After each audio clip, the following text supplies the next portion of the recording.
Partículas y ondas.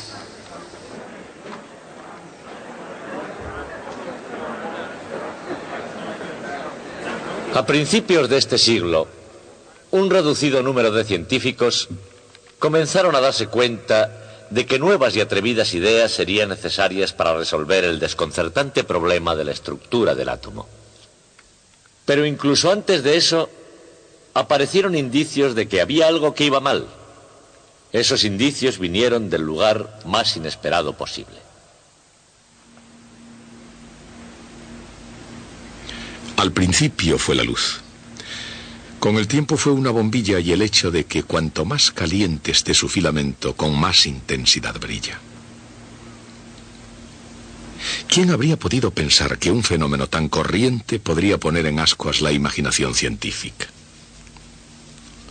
De hecho, todos los cuerpos brillantes, desde el carbón en un horno hasta una brasa en el fuego, desde el hierro fundido en una acería hasta el filamento de una bombilla incandescente, tienen un comportamiento muy semejante. Independientemente del material de que esté hecho, el color con que brilla un cuerpo depende solamente de su temperatura. En realidad, si todos esos cuerpos tuviesen la misma temperatura, brillarían con el mismo color. Es un hecho sorprendente, y en Alemania el doctor Max Planck pensó que merecía una buena explicación. En su autobiografía escribió: siempre he considerado la búsqueda de lo absoluto como la meta más elevada de toda la actividad científica. Y añadió: y me puse a trabajar con pasión. Y es innecesario decir que su trabajo le iba a la medida. El problema de Planck resultaba de aplicar la teoría de Maxwell para predecir la cantidad de luz que un cuerpo brillante radiaría a cada frecuencia. Por supuesto, la teoría de James Clerk Maxwell era todavía la última palabra sobre la luz y otras formas de radiación electromagnética. Y con razón. Pero no podía explicar el hecho de que cuando un cuerpo se calienta lo suficiente como para que brille, se ponga de color rojo. ¿Por qué? ¿Por qué no emitía también una luz de frecuencia más alta? Una luz azul. ¿Por qué en todos los cuerpos brillantes había menos luz a una frecuencia más alta?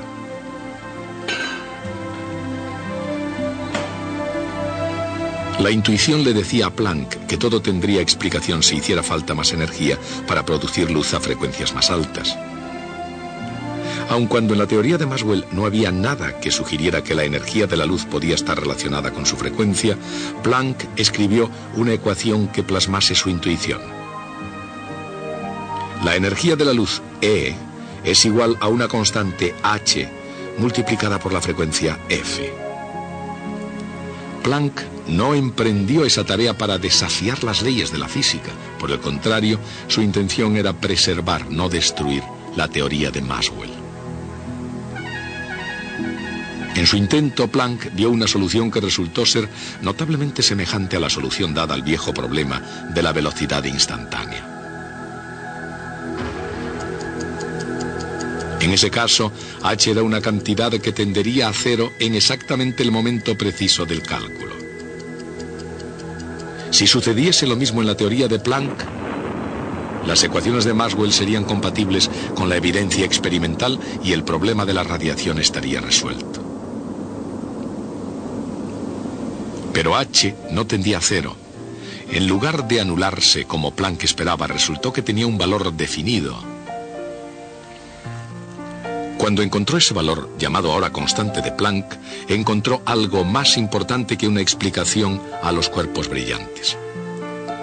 Encontró una verdad nueva y fundamental sobre la naturaleza. La luz es absorbida o emitida en paquetes discretos de energía, lo mismo en el caso de un dispositivo eléctrico que en el caso del Sol. La idea era radical y perturbadora, pero estaba al llegar una evidencia que la confirmaría. Y aún hoy podemos ver esa evidencia en el comportamiento de un electroscopio de panes de oro. Cuando el electroscopio está cargado, la laminilla se eleva y se mantiene en alto hasta que es alcanzada por un rayo de luz ultravioleta.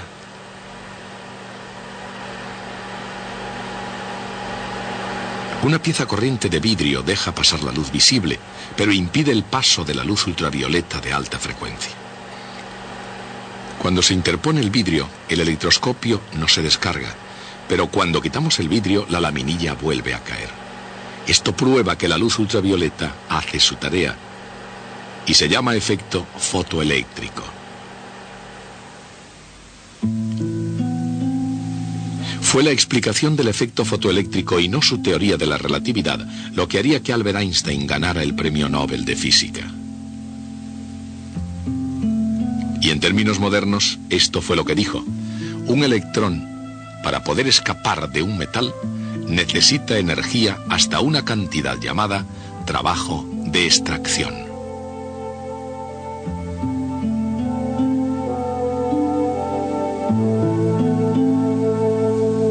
Pero si un electrón absorbe la luz ultravioleta que llega en un paquete con la energía dada por la fórmula de Planck, entonces puede ganar energía más que suficiente para escapar del metal.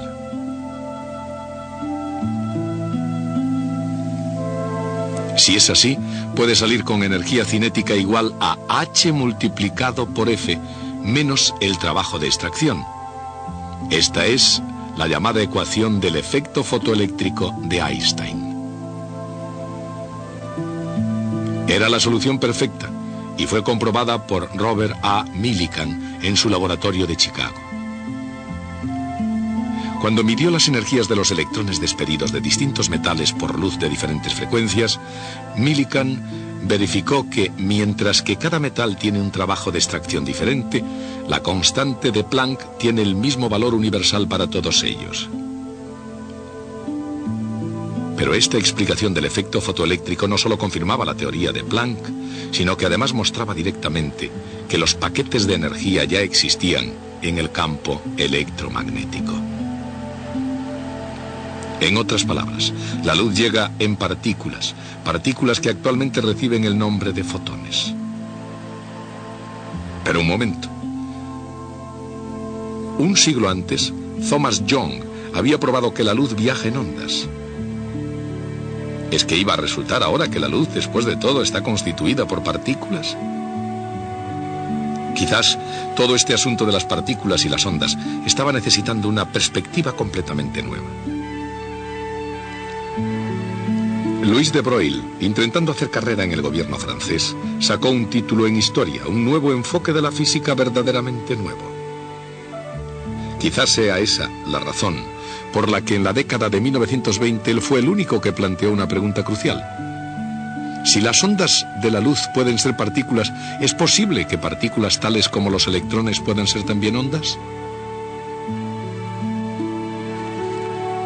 Para empezar, las partículas tienen energía y cantidad de movimiento, mientras que las ondas tienen frecuencia y longitud de onda. Evidentemente, esas entidades tienen diferentes tipos de propiedades, pero de Broglie sospechaba que había algún tipo de conexión. Y la teoría de Planck había dado una pista de cuál podía ser. Max Planck había asociado la energía de una partícula de luz con la frecuencia de su onda, dando un paso más.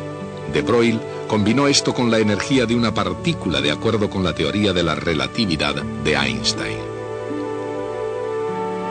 E igual a m por c al cuadrado. Esta atrevida combinación de las propiedades de la onda y de la partícula sugirió el paso siguiente. ¿Podrían unas partículas que viajan a menos velocidad que la luz tener su cantidad de movimiento relacionada con la longitud de onda? De Broglie así lo creía. Pensaba que igual que la energía de una partícula está relacionada con una frecuencia, la cantidad de movimiento de una partícula está relacionada con una longitud de onda. Era una idea radical. No solo las ondas de la luz pueden comportarse como partículas, sino que las partículas pueden comportarse como ondas. Pero antes de un año, los experimentos habían verificado que los haces de electrones podían ser difractados en forma muy similar a los rayos de luz. E incluso más. La idea de Broglie pareció explicar uno de los aspectos más misteriosos del modelo de Niels Bohr del átomo. La teoría de Bohr estaba construida sobre la idea de que los electrones solamente pueden existir en órbitas de determinados tamaños, solo en esas órbitas y en ningún otro lugar entre ellas.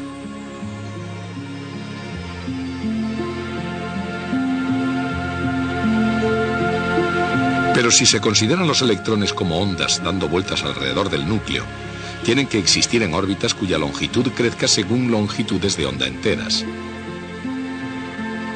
De esa forma, cada órbita consiste en ondas del electrón que producen interferencias constructivas y se refuerzan a sí mismas en cada órbita. Cuando se combinó con las fórmulas de de Broglie, esta idea reprodujo con exactitud las órbitas del modelo de Bohr del átomo, porque el momento cinético de cada órbita sería un número entero multiplicado por h con barra.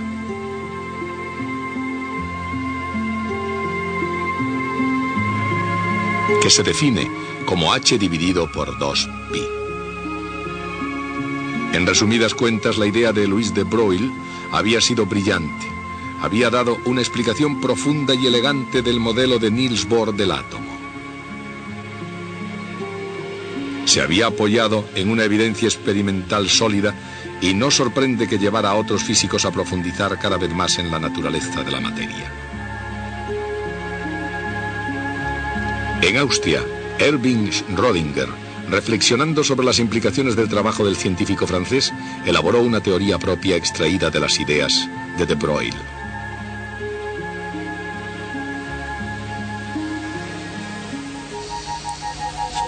Una onda tiene una amplitud y una longitud de onda, pero no tiene ni principio ni final, ni nada parecido a la posición determinada de una partícula.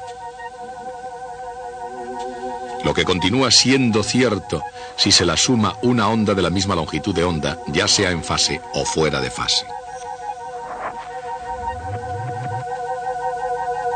Pero si se suman ondas de distintas longitudes, se altera la forma resultante. Si esas longitudes de onda son próximas, y especialmente si se suman más ondas de longitudes de onda próximas, el resultado puede ser un tipo de onda concentrada en una región limitada del espacio.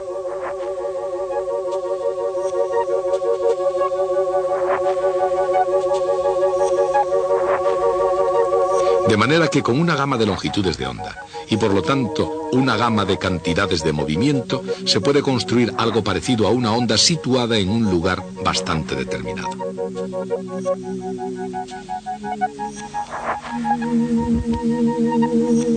Pero debido a que tiene una gama de cantidades de movimiento, se extiende cuando se desplaza. No es verdaderamente una partícula y no es verdaderamente una onda. ¿Qué es realmente? Es la descripción más clara posible de la naturaleza de los fotones y de los electrones, de la materia que forma el universo y todo lo que hay en él. Y como idea, en 1926 fue el corazón y el alma de la mecánica ondulatoria de Erwin Schrödinger. La luz al pasar por dos rendijas causa una evidente interferencia de ondas, la cual se revela claramente como una configuración de franjas luminosas y oscuras. No hay duda de que la luz es una onda. Solamente las ondas se comportan de este modo. De manera que la pregunta es: ¿cómo puede la luz estar formada por partículas y a pesar de eso producir interferencias como las ondas? Si la luz está formada por partículas, fotones, cosas pequeñas e individuales que no pueden llegar como una estructura extendida, entonces cada partícula tiene que golpear sobre la pantalla en forma individual. Un único punto de luz aquí, por ejemplo, otro fotón allí. Es imposible predecir con exactitud dónde aparecerá un punto, pero es posible ver que lleguen más fotones a unos lugares que a otros. De hecho, hay una probabilidad mayor de que lleguen más fotones a ciertas zonas.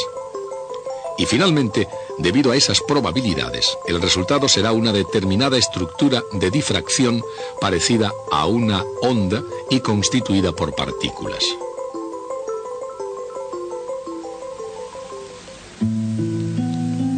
Esta fue la explicación propuesta por Max Born.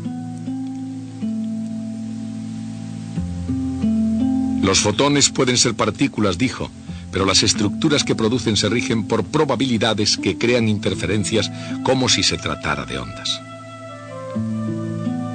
Uno de los colegas de Bohr, Werner Heisenberg, llevó esta idea un paso más adelante. Dijo: como las partículas están asociadas con las probabilidades que crean interferencias, lo mismo que las ondas, es imposible conocer tanto la cantidad de movimiento exacta como la posición exacta de cualquier partícula al mismo tiempo.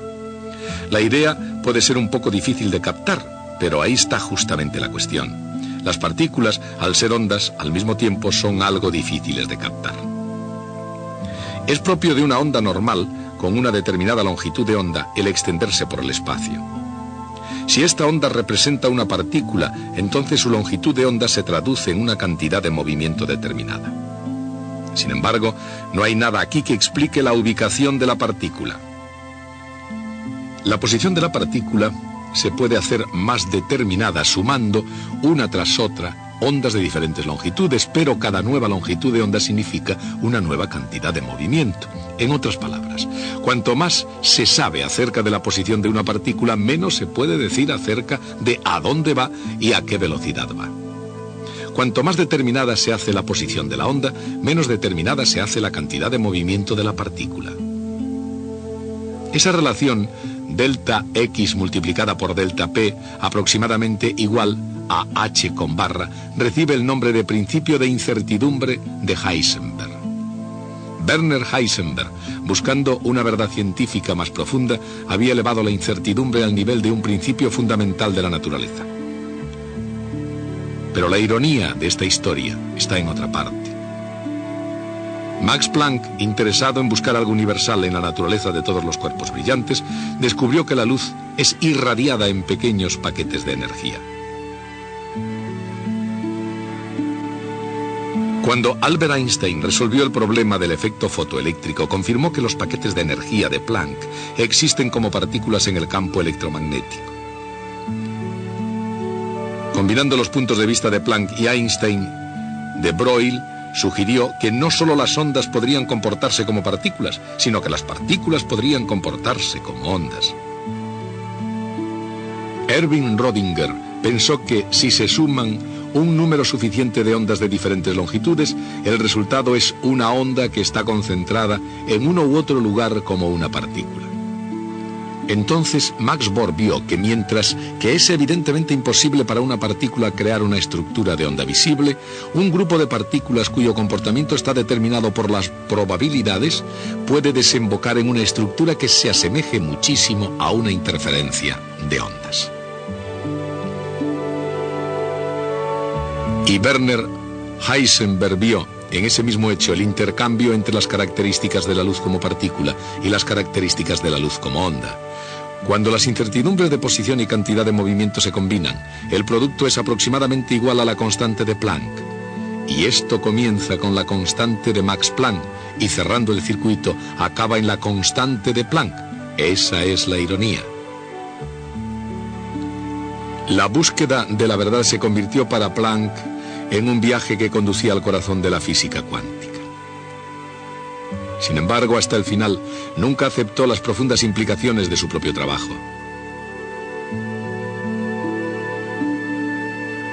Y el caso es que tampoco lo hizo Albert Einstein, quien dijo: parece difícil ver las cartas de Dios, pero no puedo ni por un momento creer que Él juega los dados como pretende la teoría cuántica actual. Harían falta nuevas generaciones de brillantes científicos jóvenes para aceptar completamente las implicaciones asombrosas de la nueva teoría. Ellas honran y obedecen a las leyes de la mecánica clásica, pero adoptan también la teoría cuántica. Hasta ahora, nadie puede negar la perfección teórica de la nueva física, ni el hecho de que realmente funciona.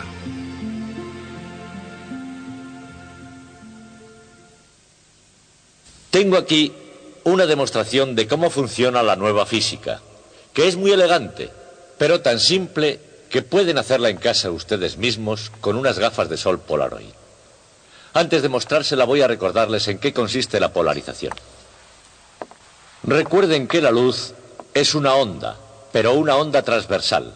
Si tenemos la luz moviéndose en esta dirección, el campo eléctrico está en realidad oscilando perpendicularmente a esa dirección. ya sea hacia arriba y hacia abajo, ya sea de lado hacia adentro y hacia afuera de la pizarra, u oblicuamente a esa dirección. De hecho, en una bombilla incandescente ordinaria, la luz que emite está oscilando en todas las direcciones posibles perpendiculares a la dirección en la que la luz se propaga. La dirección en la cual oscila la luz se llama dirección de polarización, y una luz normal no está polarizada. La polarización consiste en permitir que pasen a través del filtro polaroide solamente las oscilaciones del campo electromagnético en una dirección determinada. Ahora voy a intentar ilustrárselo. Esto es una fuente de luz y consideren la luz sobre la pantalla. Aquí tenemos un cristal polaroide. Si yo interpongo este cristal polaroide en el rayo, la luz se vuelve un poco más débil. Esto se debe en parte a que el cristal está sucio. Pero la causa principal es que el cristal solo permite que pase la luz que oscila en una determinada dirección. Puedo cambiar la dirección de polarización girando este mango, pero cuando lo hago, ustedes no notan absolutamente nada en la pantalla, porque el ojo es insensible a la polarización de la luz. Para demostrarles que la luz está polarizada, debo introducir un segundo cristal polaroide en el rayo. Lo voy a hacer. Pongo aquí el segundo cristal polaroide. Ahora la luz se vuelve de nuevo más débil, pero esta vez es realmente solo porque el cristal está sucio. Este segundo cristal está alineado en la misma dirección que el primero, y así todo lo que pasa a través del primer cristal pasa también a través del segundo. Para que vean cómo funciona la polarización, debo rotar la dirección de este segundo cristal. Cuando lo hago, observen cómo la luz se vuelve más y más y más débil hasta que ya no pasa luz en absoluto. Lo que ocurre ahora es que solo pasa la luz polarizada en sentido vertical a través del primer cristal. El segundo cristal dejaría pasar solamente luz polarizada en sentido horizontal, y no la hay. De modo que al no pasar, la pantalla está limpia. Lo que es más difícil de comprender es lo que sucede cuando el segundo cristal está oblicuo. Así. Entonces parte de la luz pasa a través de él, porque la luz que llega oscila en sentido vertical. Y este deja pasar la luz que oscila de este modo. Pero cada vector tiene una componente en esa dirección. Y esa parte del vector, esa parte de la onda, pasa a través. Esa es la explicación de cómo funciona un filtro polarizado. Y es fácil de comprender, siempre que aceptemos que la luz es una onda. Pero recuerden que la luz es también una partícula y como tal debe haber también una explicación de por qué ocurre esto. Permítanme que se lo explique. El problema ahora es que no se puede decir que parte de la luz pasa a través del segundo filtro cuando está oblicuo. Porque una partícula o pasa a través o no pasa. Cada fotón o pasa a través o no pasa a través. Esta es la forma en la que funciona. Llegan los fotones, las partículas de luz llegan al primer filtro. Y el primer filtro dice: muchachos, cada uno de vosotros está polarizado verticalmente u horizontalmente. No se permite nada más. Pero lo estáis vertical u horizontalmente con una cierta posibilidad, la mitad verticalmente y la otra mitad horizontalmente. Entonces la luz pasa a través del primero los que oscilan verticalmente, no los fotones polarizados horizontalmente. Luego entre los dos cristales solo tengo fotones polarizados verticalmente. Este otro cristal, mientras esté en dirección horizontal, dice: fotones osciláis verticalmente, yo solo permito el paso a los que oscilan horizontalmente, así que no pasa luz. Si lo giro así, dice: chicos, vosotros osciláis verticalmente y yo dejo pasar a los fotones que oscilan verticalmente, así que todos pasan y se ve la luz en la pantalla. Lo difícil es cuando giro el cristal en dirección oblicua, así. Porque ahora dice: vosotros pensabais que oscilabais todos verticalmente, pero no es verdad. Cada uno está oscilando oblicuamente de este modo u oblicuamente de este otro, según su probabilidad. Pensabais que oscilabais verticalmente porque la mitad de vosotros osciláis de esta forma y la otra mitad de esta. El cristal deja pasar solo los que están polarizados de esta forma. Esta es la explicación de la polarización en el caso de partículas. Ahora me gustaría intentar otro experimento con ustedes. Pondré un segundo cristal de modo que no pase nada de luz. Pondré un tercer cristal en dirección oblicua a los otros dos. El primero deja pasar los que oscilan verticalmente, el segundo los horizontales y el tercero los que oscilan oblicuos a los otros. Pondré el cristal oblicuo entre los otros dos. Ahora sucederá lo siguiente. Solo atravesarán el primero los fotones que oscilan verticales. Avanzan hasta el oblicuo y este dice: no sois verticales, tenéis un 50% de probabilidades de ser oblicuos de este modo y pasar, y un 50% de ser oblicuos de esta otra forma y no pasar. Los que son de ese modo atraviesan y llegan a este cristal. Y este dice: vosotros creéis que sois oblicuos, pero no lo sois. Cada uno de vosotros tiene un 50% de probabilidades de ser horizontales y pasar, y un 50% de oscilar verticalmente. Y así no podéis pasar. Solamente pasan los horizontales. Y eso significa, naturalmente, que la luz reaparece en la pantalla. ¿Creen ustedes que sucederá eso? Un científico tiene que estar preparado para hacer sus predicciones. Veamos cuáles son las suyas. ¿Cuántos de ustedes piensan que el rayo de luz reaparecerá en la pantalla? Levanten las manos. ¿Cuántos piensan que no reaparecerá en la pantalla? Muy bien, anotaré sus nombres. Hagamos pues el experimento. Tomo esto, lo pongo nuevamente en el rayo y aseguro que la luz reaparecerá en la pantalla. ¿Preparados? Ahí está. Ese es, en esencia, el modo en que funciona la nueva física. Continuaremos con esto en la próxima clase.